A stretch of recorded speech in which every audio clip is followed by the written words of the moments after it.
We pitched this to the owners at the restaurant we already worked at, and they hired us. Sounds like a win, right? And it was at first.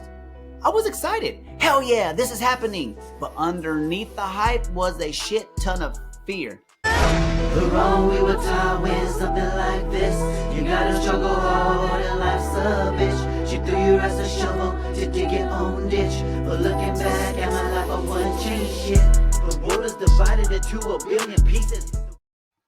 What up, what up, what up? Mark Sanchez here, and welcome back to Sundays in the Shadows, a place for the brave, the bold, and the unfuckable. And if you've been riding with me for the last couple of weeks, then you know that we've been peeling back the layers of why we don't start, why we stop, and now, why the fuck we freak out when things start going right. So let's rewind back to 2018. My friend Char and I finally decided to launch our coaching business called The Icing. The goal? Help restaurants train their employees to be more effective and to help everyone involved make more mother-loving money. I mean, who doesn't want that? You see, sometimes the food is not enough to make people want to come back. You also have to be able to create an unforgettable experience. I know when I stopped focusing on just the money and started focusing on creating a joyful experience, I noticed a big increase in my tip percentage. And how many more people started to come and ask for me more often? So we pitched this to the owners at the restaurant we already worked at, and they hired us. Sounds like a win, right? And it was at first. I was excited. Hell yeah, this is happening. But underneath the hype was a shit ton of fear. Do I really know what I am doing? What if we fail? What if I'm not charging enough? What if I'm charging too much? Spoiler alert, we definitely undercharged. Thinking about it now, I'm like, fuck.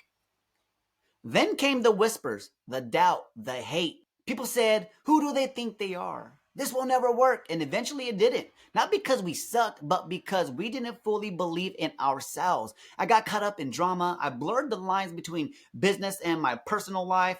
My shadow took the wheel and the whole thing spiraled. That failure haunted me until I realized it wasn't failure, it was feedback. What can you do different in the future, Mark? Now that I'm looking back at it now, I know what not to do. So why do we self-sabotage when shit's working? Here's what most people don't talk about. Success can be just as triggering as failure. It brings up a whole new set of fears. I don't have what it takes, even though you know you got 42 motherfucking years of experience. I'm in over my head. Sometimes that might be true, but that's how you fucking learn. I got this opportunity because of luck or who I know. Now I have to keep performing or everyone will know that I'm a fraud. You see, even with a win, I feel like something bad was coming to balance it all out. It's like I was waiting for the other shoe to drop. And even when I succeed in relationships, the same shit would happen. I started doing things to prove I wasn't worthy, just to get the outcome I was afraid of in the first place. That's the shadow at work. The good news is those old stories aren't the whole truth. I've learned to reframe them from I'm not skilled enough to I have 42 motherfucking loving years of experience. I'm more qualified than anybody else for this shit, and I got the fucking receipts to prove it. From success takes more than I'm willing to give to I'm willing to give whatever it takes to live my dream. I'm already doing it for these fuckers. Why not do it for myself?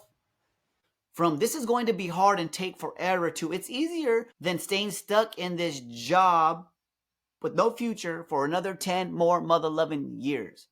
You see, at the Tony Robbins event I just went to, and yes, I had major resistance around that too, I finally let go of those bullshit beliefs. Playing full out in that space reminded me of how mother-loving powerful I am and how much I've let fear take the wheel in the past. You're just as motherfucking powerful. Trust me. So I'm going to share 4 different ways on how I stay grounded and stay focused and stay hyped up when I'm winning.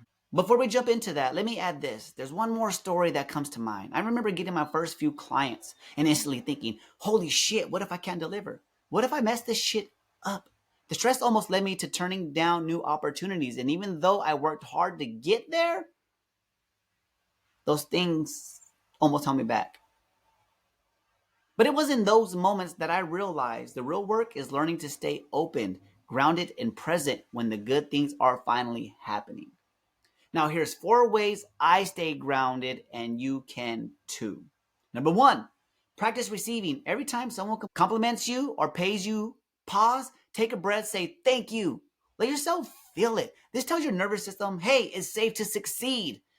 I always say, I'm a money magnet. Thank you, thank you, thank you. Anytime I receive money from anybody, even if it's a penny I find on the motherfucking ground. And trust me, it fucking sounds stupid, but it works.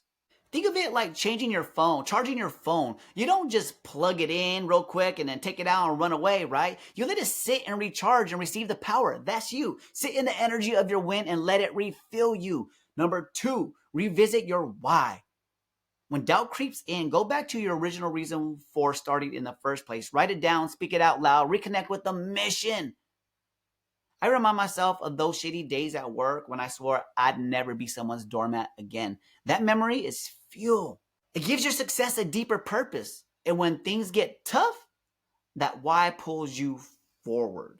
And if you don't have a why, I suggest you go look for some tools like on YouTube or on fucking Instagram, or hit me up and we could go through the process together so you have a clear vision of where you're heading and why you're heading there. Number 3, surround yourself with doers, not talkers. Find people who are also walking the walk. Join a group. Talk to your coach. Go get a coach. Get a mentor. Cut off the energy vampires who want to drag you down back into your comfort zone.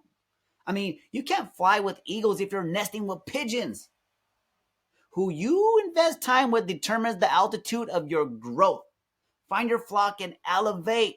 You know what I'm saying? A lot of y'all just continue to hang around fucking shitty people all the time. Number 4, shift from perfect to progress. Don't wait until it's perfect to move. Progress builds confidence. Every small win is momentum. Here's an example.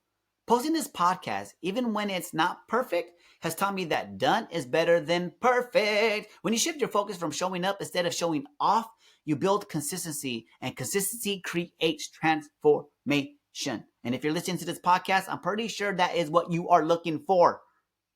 And here's one last bonus. Celebrate. Too often we hit a win and rush right past it. Nah. Pause and pop some damn confetti and champagne. Even if it's just in your living room by yourself. You worked for this. Let yourself feel fucking proud, yo.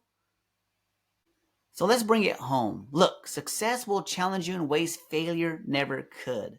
But that's how you know you're growing. So here's your reflection prompt for the week. What scares me the most about succeeding? And is it possible that this fear doesn't even belong to me? Think about that. What if your fears came from your parents? What if your fears came from the news? What if your fears came from somebody that you don't even like? You know what I mean? And remember, when you rise, some people won't recognize you anymore.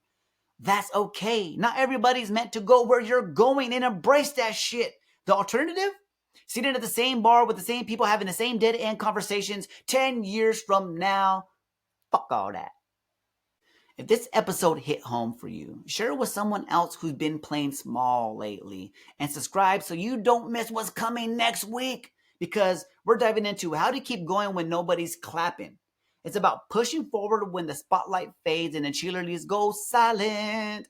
We'll explore how to stay lit from within. And until next Sunday, laugh when it's ridiculous, cry when it's real, and heal because you are worth it. And remember, nobody's coming to save you. It's up to you to learn how to fish yourself out of the fuckery. Love ya. Even if I got the chance, I would've started this life from scratch. I learned a lot from selling drugs and snapping traps. It wasn't so fun, but knew how to act.